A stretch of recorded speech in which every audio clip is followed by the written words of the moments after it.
يا رب بالمصطفى بلغ مقاصدنا واغفر لنا ما مضى يا واسع الكرم.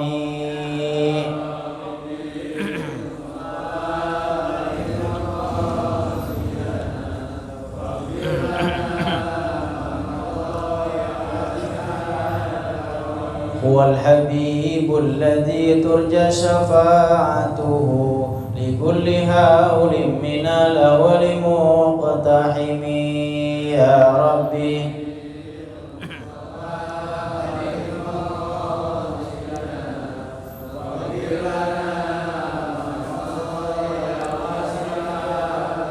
مولاي صل وسلم دائما أبدا على حبيبك خير الخلق كلهم.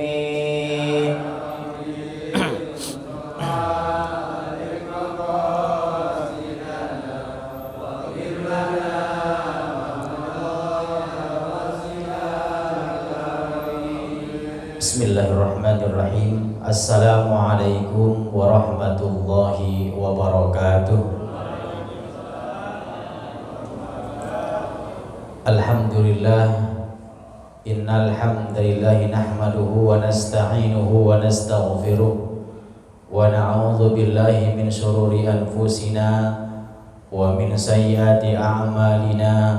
May yahdihillahu fala mudilla lahu wa may yudlil fala hadiyalah. Asyhadu an la ilaha illallah wahdahu la syarika lah wa asyhadu anna sayyidana Muhammadan abduhu wa rasuluhu la nabiyya ba'dah. Allahumma salli wa sallim wa barik ala sayyidina wa habibina wa syafi'ina wa maulana Muhammadin wa ala alihi wa ashabihi wa man tabi'ahum bi ihsanin ila yaumiddin. Amma ba'du, faqad qala Allah ta'ala fi kitabihil karim wa huwa asdaqul qailin. A'udzu billahi minasy syaithanir rajim. Bismillahirrahmanirrahim. Yarfa'illahu alladhina amanu minkum walladzina utul ilma darajat. Wa qala an-nabiy sallallahu alaihi wasallam, talabul ilmi faridatun ala kulli muslimin wal muslimat. Sadaqallahul azim wa sadaqa rasuluhun nabiyyul habibul karim wa nahnu ala dzalika minasy syahidin wasyakirin walhamdulillahi rabbil alamin. Hadratul mukarramin wal muhtaramin, para alim, para ulama, para kiai, para asatiz yang saya ta'zimi, wabil khusus orang tua kita, guru kita, sahibul majlis, khadimul majlis, Bapak Ustaz Haji Syamsuddin madanallah bituli hayatihi, juga guru kita Bapak Ki Haji Ilyas Supardi Rustam MA madanallah bituli hayatihi, para sesepuh, fini sepuh yang saya muliakan, hadirin hadirat jamaah salat maghrib yang saya hormati dan semoga senantiasa dimuliakan oleh Allah Subhanahu wa taala. Puji syukur kepada Allah pada malam hari ini di tempat yang baik, tempat yang mulia, di waktu yang baik antara maghrib dan isya, kita dipertemukan oleh Allah, muwajahah silaturahim. Mudah-mudahan banyak kebaikan yang kita dapatkan di malam hari ini. Salawat salam semoga terlimpah curahkan kepada kehibaan junjungan alam Sayyidina Muhammad sallallahu alaihi wasallam. Semoga kita terus berupaya, berikhtiar menjadi umat terbaik beliau, sehingga kelak di hari kiamat kita diakui oleh Rasulullah sebagai umatnya yang tentu mendapatkan syafaatnya. Amin ya rabbal alamin. Baik jamaah sekalian, ini perjumpaan pertama kita setelah libur Lebaran dan Syawal. Nah, ini pertemuan pertama setelah liburan. Kita akan bahas, karena sebentar lagi kita akan memasuki hari raya Idul Kurban atau Idul Adha, maka kajian malam hari ini saya akan bahas tentang babul adhiyah, bab tentang berkurban. Tentu yang akan kita bahas adalah tentang hukumnya keutamaannya, kemudian segi perintahnya, dan juga tentu jika ada hal yang belum jelas tentang kurban silahkan nanti dipertanyakan di akhir perjumpaan kita. Namun sebelum saya bahas tentang bab kurban, karena hari ini kita masih berada di penghujung bulan Dzulqa'dah, tepatnya hari ini itu masih di tanggal 28 Dzulqa'dah. Besok tanggal 29 akan ada sidang isbat menetapkan tanggal 1 Zulhijjah yang nanti akan berkaitan dengan menentukan kapan kita mulai berpuasa Arafah, dan juga tentu ditentukan kapan kita merayakan Idul Adha. Besok tonton TV-nya di depan TV. Jangan nanya, Ustadz kapan lebaran, tonton aja TV besok. Dari jam 5 sampai jam 7 jedok aja pakai kacang, makan kacang sampai nonton TV. Biar tahu kapan puasa Arafahnya. Baik, sebelum kita bahas tentang kurban, saya akan sampaikan beberapa hal tentang keutamaan bulan Dzulqa'dah. Setiap bulan yang Allah ciptakan itu Bapak sekalian, itu punya keutamaan tersendiri, punya cerita tersendiri. Tidak terkecuali bulan Dzulqa'dah yang kita kenal dengan bulan Apit. Ya, itu ya. Bulan Apit karena kejepit. Jepit sama apa? Dijepit oleh 2 hari raya, Idul Fitri di bulan Syawal, Idul Adha di bulan Dzulhijjah, kejepit.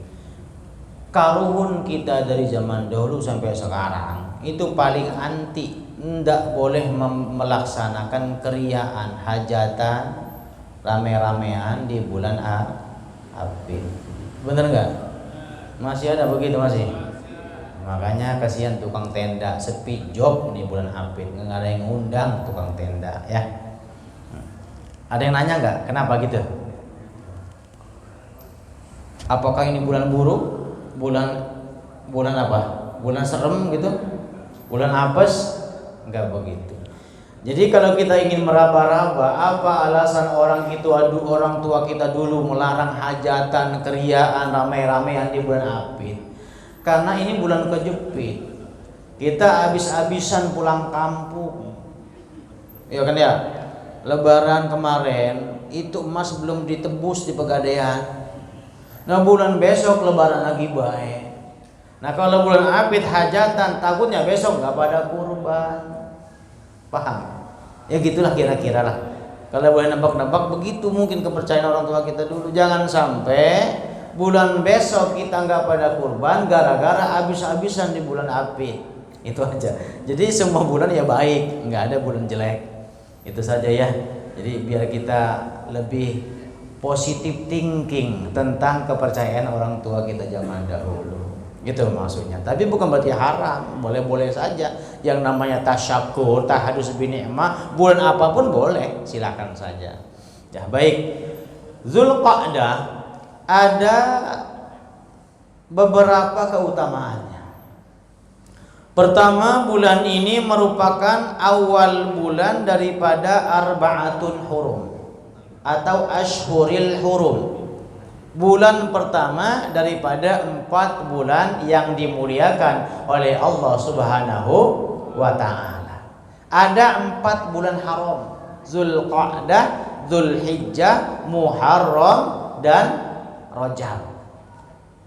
Inna iddatash syuhuri 'indallahi 12 syahran fi kitabillah yauma khalaqas samawati wal arda minha arba'atun hurum dzalikad dinul qayyim fala tazlimu fihinna anfusakum.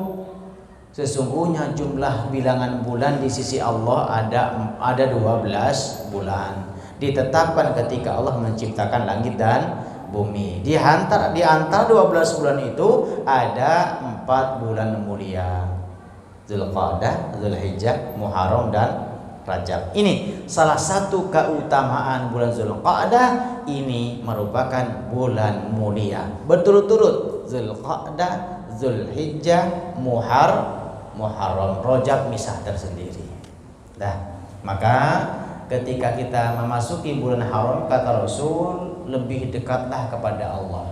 Anibu ila rabbikum wastaghfiru min dunubikum wajatanibul ma'asi fi syahril haram.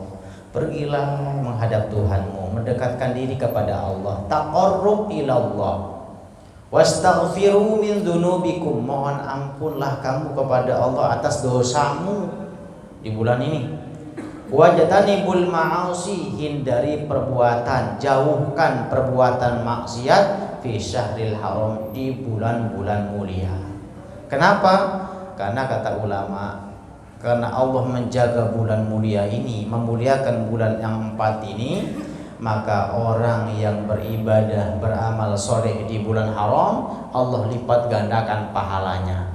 Sebaliknya, kejahatan, maksiat, dosa yang dilakukan di bulan mulia, Allah juga lipat gandakan dosanya. Bahkan Allah saja mengharamkan berperang di bulan haram. Sekarang masih perang nggak? Masih. Si Israel masih Iran ya. Ya harusnya nggak boleh perang, nggak boleh. Zaman Nabi itu nggak boleh perang di bulan haram karena menjaga kemuliaan bulan itu.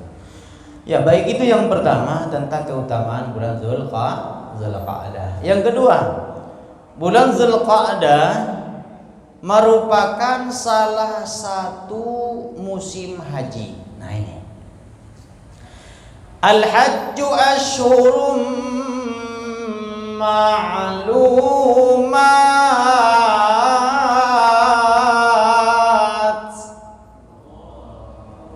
Musim haji itu adalah pada bulan-bulan yang telah dimaklumkan oleh Allah.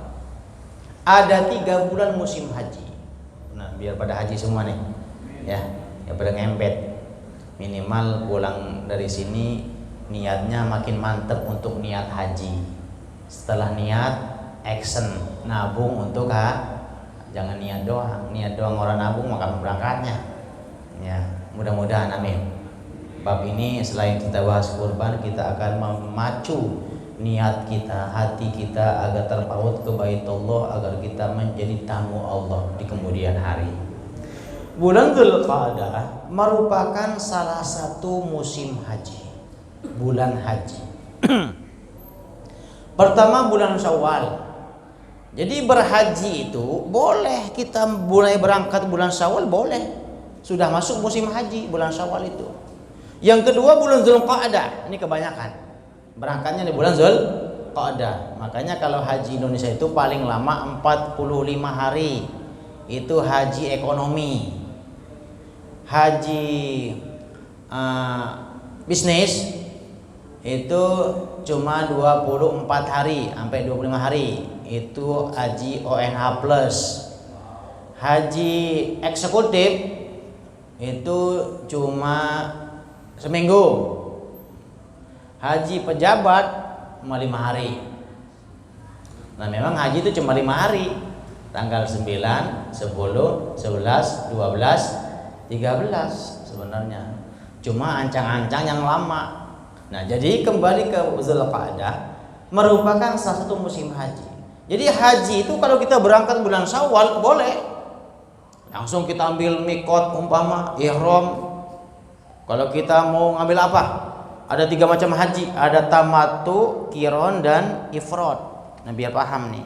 Jadi ada 3 macam haji. Pertama haji tamattu. Haji tamattu itu haji yang dilakukan setelah umrah wajib di musim haji. Contoh, kita ingin berangkat haji di bulan Syawal, berangkat duluan atau Zulqa'dah. Kan hajinya kan nanti tanggal 9 hukumnya kan, 9 Zulhijjah. Jadi sebelum kita wukuf di Padang Arafah, karena ada banyak waktu tuh, umroh dulu, santuy dulu. Nah, ini namanya haji tamattu, haji yang dilakukan setelah umroh wajib di musim haji. Konsekuensinya haji tamattu itu harus bayar dam, namanya dam nusuk. Nyembelih kambing kapan? Tanggal 10 Zulhijjah. Makanya semua haji Indonesia itu kena dam semua karena ngambil haji tamattu. Haji yang pertama, biar paham, anggap aja ini manasik ya.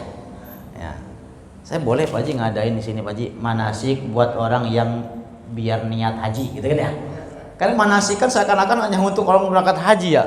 Makanya yang nggak punya niat, yang nggak pernah niat, boleh adakan sini manasik haji. Jangan bocah TK doang manasik haji. Yang kedua ada namanya haji kiron. Haji kiron itu haji yang bersamaan dengan umroh sekaligus. Ini hajinya Nabi.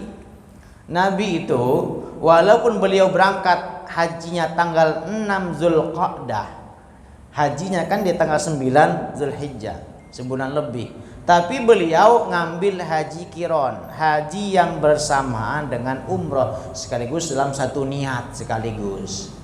Konsekuensinya sama, haji kiron juga kena dam, namanya dam nusuk, nyembelih kambing, harga 3 jutaan kurang lebih. Kalau tidak mampu nyembelih kambing, boleh diganti dengan puasa 10 hari, 3 hari di tanah haram, 7 hari di tanah air. Itu kalau kita pakai haji kiron. Nah yang ketiga, ini haji paling angel. Nah itu haji ifrad. Ini paling berat. Haji ifrad itu haji yang lebih diutamakan. Haji dulu baru umroh belakangan. Konsekuensinya haji kiron itu ketika kita berangkat ke tanah haram, langsung kita ambil ihram, langsung ambil mikot, itu ihram nggak dibuka-buka sampai tahalul. Bayangkan kalau kita berangkat dari bulan Zulqa'dah awal bulan, itu berarti dibuka nanti setelah tanggal 10 Zulhijjah, sebulan lebih, 40 hari nggak dibuka-buka, menjaga larangan. Nggak boleh buka aurat di depan orang, nggak boleh pakai wangian, motong kuku, rambut, nggak boleh berbuat lopas, pusuk, jidal. Larangan ihram kita jaga, angel. Makanya haji ifrad nggak kena dam. Sedikit sekali orang yang mengamalkan haji ifrad, sangat berat. Nah, baik. Haji. Kita ini kurang semangat berhaji. Tahu nggak kenapa? Coba pikir. Lama-kelamaan dalam alam pikir kita seakan-akan haji itu nggak wajib. Betul nggak? Betul tidak? Padahal semua tahu yang namanya haji itu hukumnya wajib. Betul? Bagi orang Islam haji itu wajib. Yang namanya wajib itu harus. Yang namanya harus itu mesti kudu. Walillahi 'alan nasi hijjul baiti man istata'a ilaihi sabila wa man kafara fa innallaha ghaniyyun 'anil 'alamin. Ini ayatnya tentang perintah haji. Walillahi 'alan nasi hijjul baiti man istata'a ilaihi sabila. Kewajiban manusia kepada Tuhannya, salah satu kewajiban kita kepada Allah itu adalah berangkat haji, menunaikan ibadah haji ke Baitullah. Kepada siapa? Man istata'a ilaihi sabila, bagi yang mampu. Nah ini masalahnya, kita kenapa kurang minat berhaji, kurang semangat menunaikan rukun Islam yang kelima? Karena alih-alih ada kalimat jika mampu. Betul? Ayo saya gugah hatinya sekarang. Jika mampu maka hajilah. Mampu itu dua maknanya maksudnya. Pertama, mampu secara fisikal. Fisiknya kudu kuat. Yang kedua, mampu secara finansial. Uangnya mesti ada, ongkosnya harus ada. Sehat semua ini, berarti mampu ya secara badannya. Yang angel itu adalah mampu secara finansial, materi. Ada yang tahu berapa ongkos haji reguler sekarang? 60 sampai 70 juta ya. Dengar info 70 juta. Porsi 25 juta. Haji itu ongkosnya hanya 70 juta. Coba jawab yang jujur. Kalau Allah nantang kita, sebenarnya kita ini mampu nggak haji? Ayo jujur, 70 juta mampu? Kenapa belum daftar? Ayo. Nah itu alasan yang kedua, klasik itu, nunggunya kelamaan. Sebelum saya bahas itu, saya bahas mampu secara finansial dulu. Ongkos itu menjadi momok buat kita, seakan-akan haji itu mahal banget. Betul? Seakan-akan. Padahal nggak begitu ceritanya. Rumah yang sekarang kita miliki, apalagi orang perumahan, harga rumah itu 300 juta itu paling murah. 10 sampai 15 tahun rampung lunas, nggak ditarik sama bank BTN, nggak disita. Berarti rumah seharga 300 juta. Pertanyaannya, dalam Al-Quran, dalam hadis Nabi, ada nggak perintah kita hidup di dunia ini harus punya rumah? Ada tidak?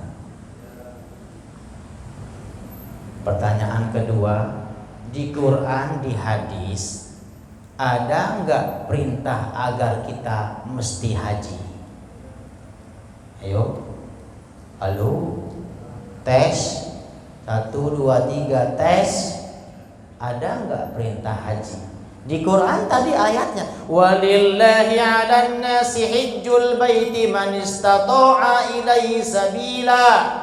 Kewajiban manusia kepada Tuhannya yaitu menunaikan ibadah haji ke Baitullah bagi orang yang mampu ngelakoninya. Wa man kafara, siapa yang ingkar, siapa yang ogah, siapa yang ora mau haji, fa innallaha ghaniyun 'anil 'alamin. Sesungguhnya Allah itu maha kaya, enggak butuh apa-apa daripada alam semesta. Haji itu bukan kebutuhan Allah, kebutuhan kita. Ayat hadisnya, ya ayuhan nas,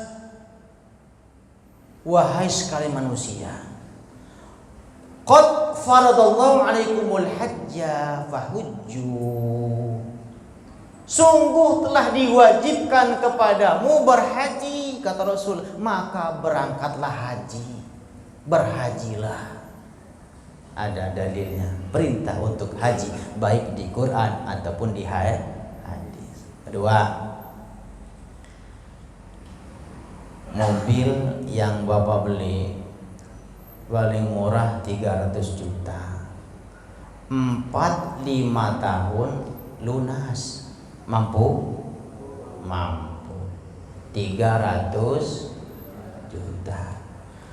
Lalu kenapa kita bilang haji kagak mampu, ongkosnya mahal? Padahal cuma 70 juta. Ayo mikir. Sebenarnya kita ini mampu atau pura-pura orang mampu? Belum dipanggil, ogah dipanggil, apa pura-pura? Orang denger panggilannya. Ini jadi soal.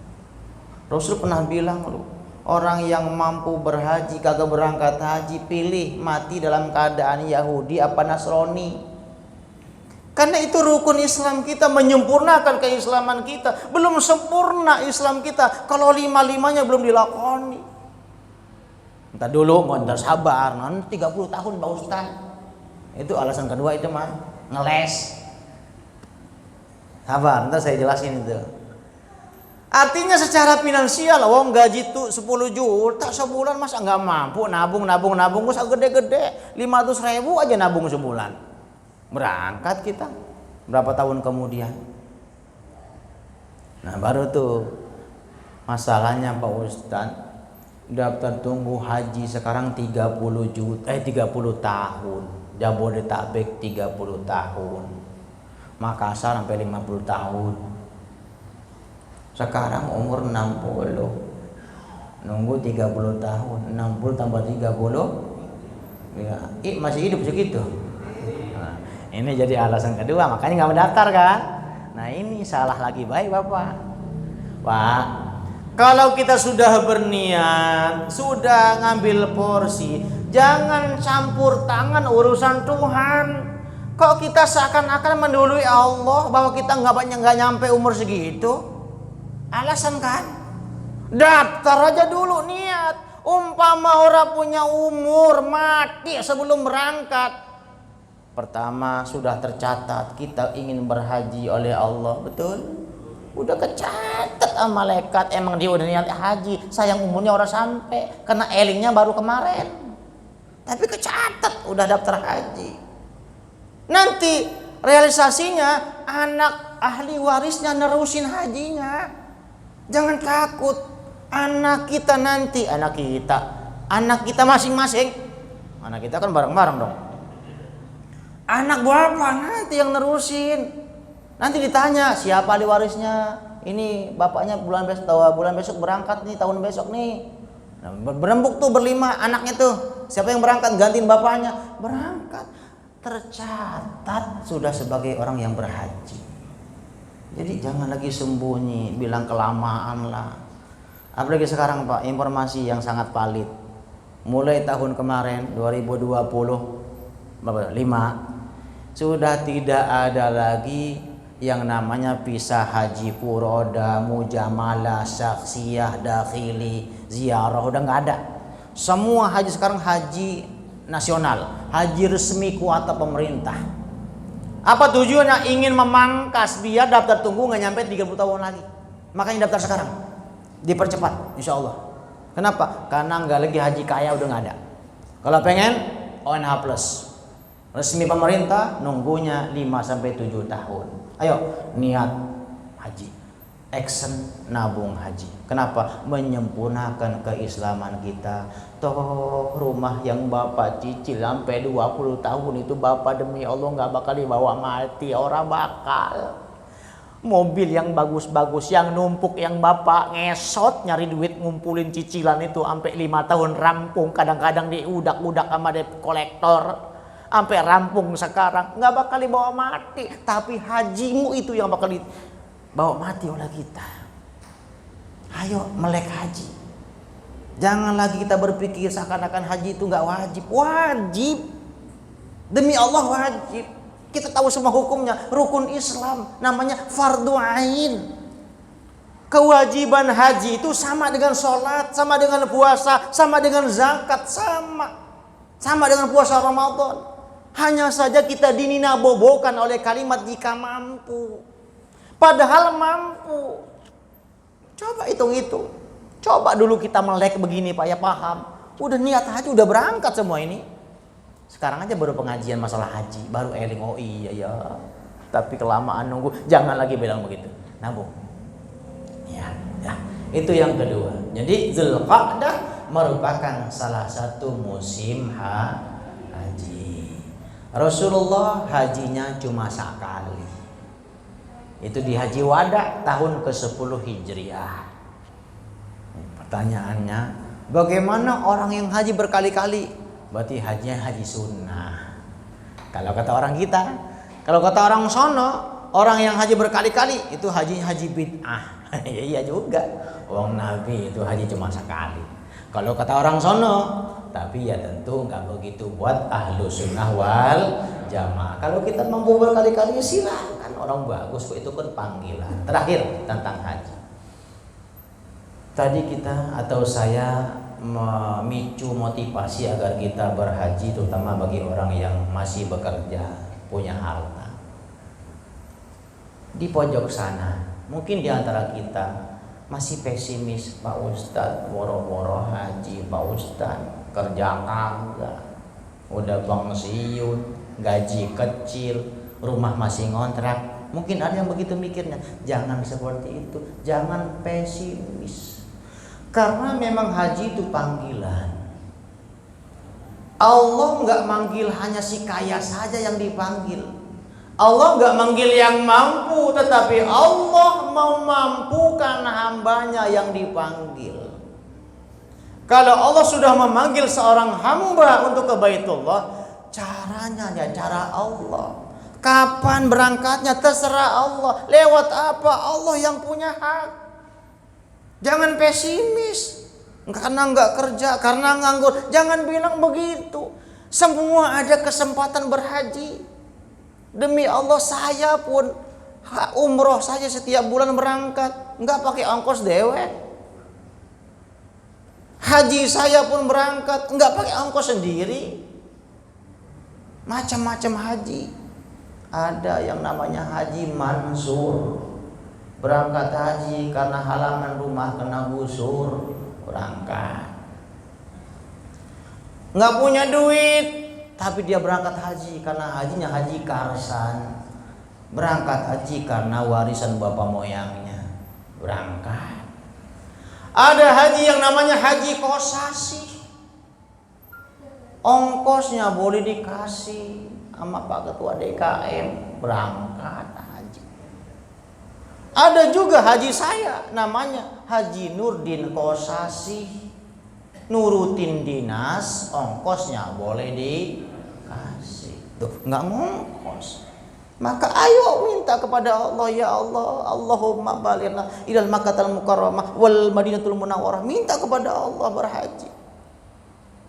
Jangan bilang bahwa kita nggak mampu, nggak punya pekerjaan. Jangan, Allah yang punya mau. Nah, baik. Mudah-mudahan Allah berikan kesempatan kepada kita untuk berhaji. Amin. Yang ketiga, bab duha, bab kurbannya belum dibahas, ini udah kelar. Lanjut ya. Yang ketiga, Zulqa'dah itu merupakan bulan yang sangat disukai oleh Rasulullah untuk berumrah. Seluruh umrah Nabi itu beliau lakukan di bulan Zulqa'dah. Nabi seumur hidup umrah cuma 4 kali. Catat. Hadis Sahih Bukhari dari Anas bin Malik. I'tamara Rasulullah SAW arba'a umrin. Kulluhunna fi Dzulqa'dah illa allati kanat ma'a hajjatihi. Kata Anas bin Malik, Nabi itu umrah seumur hidup hanya 4 kali.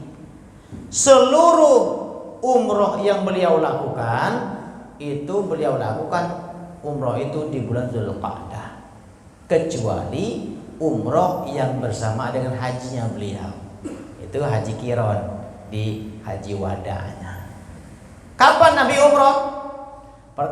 Umrah pertama Nabi itu di tahun ke-6 Hijriah, namanya umrah Hudaybiyah. Karena beliau mikotnya di Hudaybiyah. Namun sayang tidak rampung umrah beliau karena bersamaan dengan perang Hudaybiyah. Di tahun Hudaybiyah nggak rampung, nggak sampai tahallul. Sehingga di tahun berikutnya tahun 7 Hijriah beliau umrah kedua kali, namanya umrah qada, mengqada umrah yang pertama tahun 7 Hijriah. Tahun berikutnya tahun 8 umrah ketiga, namanya umrah Ji'ronah. Karena beliau ngambil mikotnya di Ji'ronah. Jadi bagi orang Mekah itu ada 4 tempat mikot. Orang Mekah ya, ada Tan'im atau Masjid Aisyah, ada Ji'ronah, ada Hudaybiyah, ada Qarnul Manazil yang arah Thaif. Tapi kalau kita Indonesia biasanya ngambil mikotnya di Bir Ali atau Masjid Dzul Hulaifah. Jadi arah Indonesia Asia Tenggara tuh biasa kan Madinah dulu tuh. Nah, jadi kita mikotnya di Dzul Hulaifah atau Bir Ali. Nah, jadi umrah ketiga Rasul itu di tahun ke-8 Hijriah, namanya umrah Ji'ronah. Umroh yang keempat beliau yang bersama dengan haji tahun ke-10. Sekaligus haji pertama beliau. Nabi haji cuma sekali, umroh cuma 4 kali. Maka bagi orang yang umroh berkali-kali berarti bid'ah. Ayo. Umroh di bulan Syawal juga nggak nyunnah. Ayo. Kayak Ilyas berarti bid'ah juga tuh umrohnya. Bulan Ramadan, di bulan Rajab. Padahal Rasulullah umroh hanya di bulan Dzulqa'dah. Enggak begitu, maka kita jangan kayak gitu ya. Jangan. Jadi sesuatu yang enggak kayak Nabi itu enggak mesti bid'ah. Bisa jadi bid'ah tapi enggak dolalah. Itu maksud saya. Baik, itulah 3 hal tentang keutamaan bulan Dzulqa'dah. Terakhir, ini materi inti kita. Tadi baru pemanasan tentang Dzulqa'dah. Babul Adhiyah, bab kurban. Kurang 2 minggu lagi kita akan merayakan hari raya Idul Adha. Apa itu Idul Adha? Al-Adha yauma yudhin nas. Kata Rasulullah, Idul Adha adalah hari raya berkurban bagi kaum muslimin. Kenapa Allah perintahkan kurban? Kurban adalah pembuktian sebatas mana kecintaan hamba kepada Allah, sebatas mana kecintaan manusia kepada hartanya. Itu kurban, pembuktian. Secara hukum memang sunnah. Kurban itu hukumnya sunnah bagi 3 mazhab, Maliki, Syafi'i, Hambali sunnah. Hanafi wajib. Untung mazhab kita mazhab Imam Samudra, Imam Syafi'i. Sunnah. Akan tetapi terlepas daripada hukum kurban itu sunnah atau wajib, mari kita lihat perintahnya. Kurban itu merupakan salah satu ibadah yang istimewa. Di mana istimewanya? Pertama dari perintahnya. Perintah berkurban itu Bapak sekalian, itu disandingkan dengan perintah sholat. Inna a'tainakal kautsar fasholli lirabbika wanhar. Sesungguhnya kami telah berikan nikmat yang banyak kepadamu. Nih saya bahas dulu ayat ini. Allah itu sebelum mengatakan fasholli lirabbika wanhar, Allah tuh ngulik. Apa ngulik? Nuntut, ngungkit. Allah ngungkit. Apa kata Allah? Sungguh kami sebegitu banyak memberikan nikmat kepadamu. Inna a'tainakal kautsar. Sebegitu banyak harta, rezeki, nikmat yang kuberikan kepada kalian. Kata Allah sebelum merintahkan kurban. Oleh karena nikmatku sebegitu banyak kulimpahkan kepadamu, fasholli li rabbika. Maka sholat wahai hambaku, li rabbika karena Tuhanmu, sebagai ta'abbud penghambaan kepadaku. Dan tidak cukup sholat tok, wanhar, akan tetapi kurbanlah, sepaket. Makanya untung Pak ulama kita yang mensyarahi ayat ini, yang menafsirkan ayat ini, nggak kayak kita memahami pakai terjemahan.